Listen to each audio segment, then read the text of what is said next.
Ladies and gentlemen, boys and girls,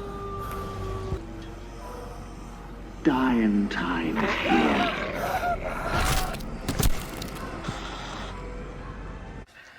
Row 18, plot 20. We are not seeing Malignant. We are seeing Carrie 45th anniversary. Carrie. I have my Christine shirt on because my Carrie shirt is destroyed somehow. Well, you know, it was in a bloodbath at the prom, probably. Yes. All right, so we'll let you guys know what we think of this on the big screen right after we watch it. Don't see Malignant. We're all sorry, Cassie. It's Carrie! Satan's power. If you don't have a date for the prom next Friday, would you like to go with me?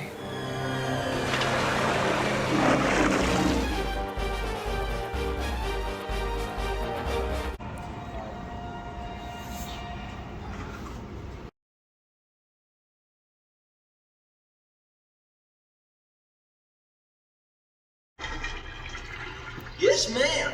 We's doing the best we can. We really are, boss.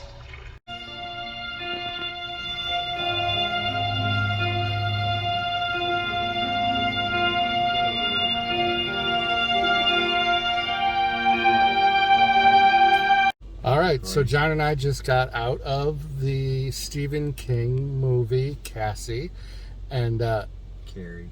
It's Carrie! sorry, had to do it. I'm going to start off. It's Carrie. It's Carrie. Right. I'm going to start off first by saying this was so much better than I expected it to be, and I can't think when I've watched this movie in its entirety. It has to be over 20 years, I'm going to say now after watching it on the big screen. But I was thoroughly enjoyed. There were so many little things I picked up that I never would catch if I tried to watch this on TV with interruptions from commercials or the distractions of things around my apartment. There were so many little things, and music choices, song lyrics. There was a ton of really good things. I recently watched one of the remakes, and I'm kind of glad that I did, because it really made me appreciate how good this movie is. And I did not expect when we were coming to see this that I was going to be feeling the way that I do. So tell me what your thoughts were. Well, I can't remember when I saw Carrie originally. I probably saw it on TV when I was younger. Yeah. My thoughts when this movie came out, you were six and I was 5, so we wouldn't have seen this first Unless round. it was at the drive-in, like with my parents at an all-night thing, and I wouldn't have been paying attention anyways. I think I've seen Carrie 100 times. Got every probably DVD version that there is. But I think I picked up on a lot of stuff. Little things like the beginning where they were in the principal's office and he was kind of shirking away from the gym teacher's shorts, from the blood that was on her shorts. I don't think I've ever noticed that or paid attention to that, because I kind of knew what was coming with her flipping the ashtray. I also noticed a lot of things with the acting for that time period is a lot different than what you would see today. It was kind of tongue-in-cheek. It was kind of just like, now in movies they get all serious and everything. Some of to the points of your songs, I didn't really ever listen to the lyrics. The devil brought up a lot. In the opening scene of them going into the prom, we both noticed it at the same time. We were listening to the lyrics. And something that was a takeaway from me, and I think it's a misconception for a lot of people, there was only the 3 in the group of kids that were in on the prank. Like, I think for a really long time I was thinking William Katz's character, who is Tommy, who is the one that asked Carrie to the prom, I think until today, all this time I've been thinking he was in on it. And he wasn't. It was more than 3, but it was the John Travolta friend group and his girlfriend, and I can't remember what her name is, and then PJ Soul's character. I think they were the only ones that were in on it. What movie was the character Chris Hart that played Chris Hargensen? And you may not know it. It's another one I like a lot. And I never noticed until later on in life. And this was an 80s movie. That he was in? She was in. Not Travolta. Edie McClure? No. She was in Planes, Trains, and Automobiles. Yeah, she was in but what? I don't know. We're getting off. It was in RoboCop. It was just a little fun. Yeah. She Okay. played Murphy in RoboCop. Yeah, and it was fun for me to see that from her being the high school, bitch that she was to being the cop and that. Another thing I noticed about with the prom scene between Tommy and Carrie, I don't think for as many times I've seen it that I actually saw him kiss her. Yeah. Like, I don't think I ever really paid attention to that. And the whole seeing it on the big screen when they were swirling around the camera work, I would never pick that up at home. I would just be like, oh, that's great. And for me, the endings from the remake, you probably saw the one with Chloe, what's her name there, whatever.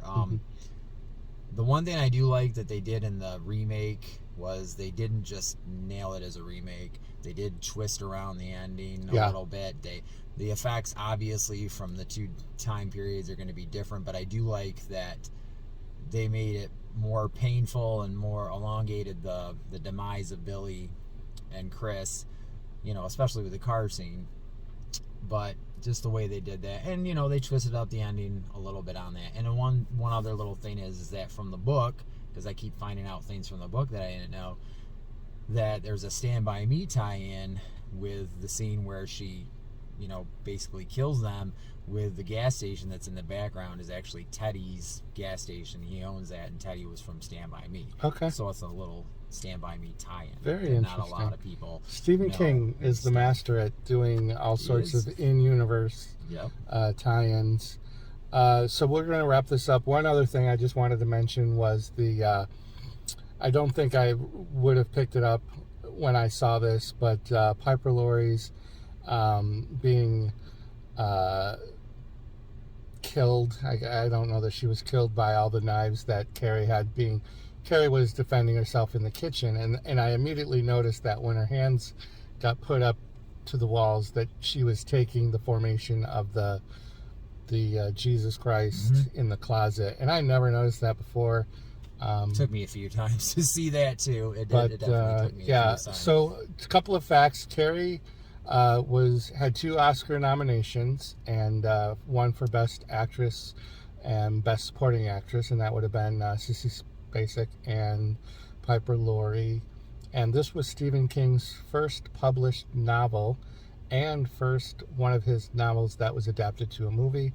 I'm glad that we took the time to see this. Yes. All through now until Halloween, Fathom Events has all sorts of other great classic movies coming to the theater. We've seen several in the past together and alone. We saw Night of the Living Dead last year, and that was cool to see on the big screen. I've seen a lot of the Universal Studios ones, but it's definitely worth checking out your movie listings to see if you can see a great classic like this on the big screen. It really could give you a new appreciation of a classic movie. And that's all I got. That's all I got. So, happy haunting. Peace. And a ghost will follow you home. Back,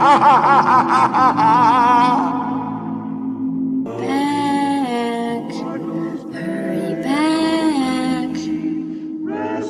Be sure to bring your death certificate.